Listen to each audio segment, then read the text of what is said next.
لہذا آپ بتائیے، کیا بتائیے؟ العلم خیر ام المال؟ بولا یہ بتائیے علم بہتر ہے یا مال بہتر ہے؟ کیا کہا؟ علم بہتر ہے یا مال بہتر ہے؟ فقال امام علی فرماتے ہیں العلم خیر.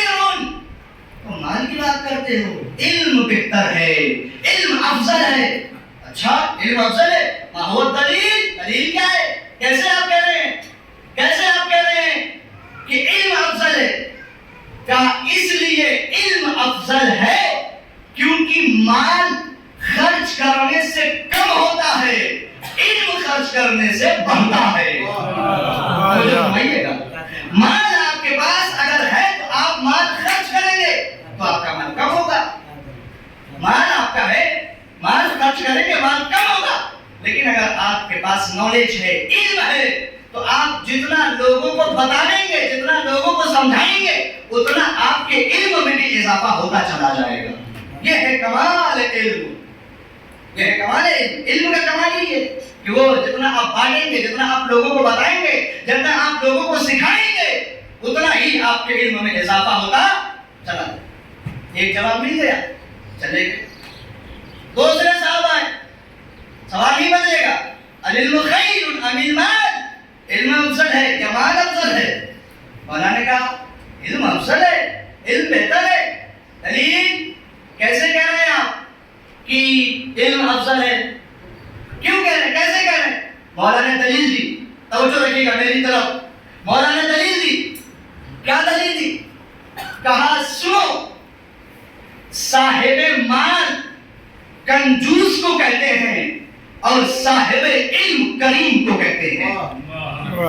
صاحب مال کنجوس کو کہتے ہیں، صاحب علم کریم کو کہتے ہیں. یہ بھی چلے گئے. تیسرے صاحب آئے، آپ بتائیے علم افضل یا مال؟ علم افضل ہے. دلیل؟ کہا علم انبیاء کی میراث ہے. غور کیجیے گا، العلم میراث الانبیاء، علم انبیاء کی میراث ہے، جبکہ مال اور دولت فرعون اور صداد و نمرود کی صفت ہے. آپ تاریخ اٹھا کے دیکھیے، جس کے پاس مال پہنچا اور جس کے پاس علم پہنچا، وہ کہاں پہنچے؟ آپ تاریخ اٹھا کے دیکھیے. تاریخ کہتی ہے جہاں جہاں مال پہنچا، جہاں جہاں علم پہنچا، یا سنیے، جہاں جہاں مال پہنچا، کوئی فرعون بنا، کوئی شداد بنا، کوئی نمرود بنا. لیکن تاریخ کہتی ہے جہاں جہاں علم پہنچا، وہاں کوئی بزر بنا، کوئی مقداد بنا.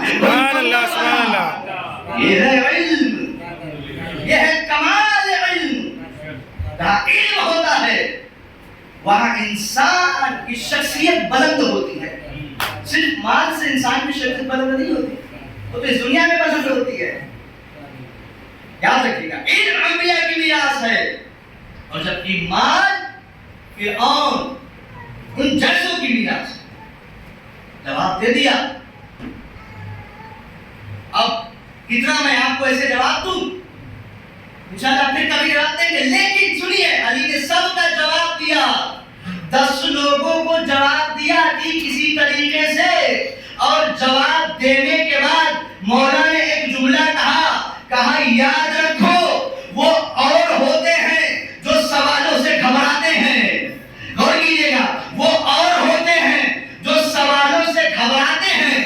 ہم تو وہ ہیں جو کہتے ہیں سلونی سلونی قبل ان تبتغونی، پوچھو اس سے پہلے کہ میں تمہارے درمیان نہ رہوں. اور علی کہتے ہیں یہ تمہاری مجبوری تھی، یہ تمہاری مجبوری تھی. نہ تم سوال زیادہ لا سکے، نہ افراد زیادہ لا سکے. اگر قیامت تک نسل آدم آتی رہے اور یہ سوال کرتی رہے علم افضل یا مال، علم افضل یا مال، تو علی سب کا جواب دیتا رہے گا. علی سب کا جواب دیتا. نسل آدم ختم ہو جائے گی لیکن علی کا جواب ختم نہیں ہوگا. کیوں؟ اس لیے کہ علی جو ہے علم کل رکھنے والے ہیں. علی علم کل رکھنے والے ہیں کیونکہ امام ہے، اور جو امام ہوتا ہے وہ علم کل رکھنے والا ہوتا ہے. اس کے پاس علم ہوتا ہے، سب سے زیادہ علم ہوتا ہے، وہ امام ہوتا ہے. امام دعوے سنونی کر رہے ہیں. ایک دن میرا مولا سنونی کا دعویٰ کر رہا ہے. پوچھو کیا پوچھنا چاہتے ہیں؟ ایک شخص اٹھا مجمع سے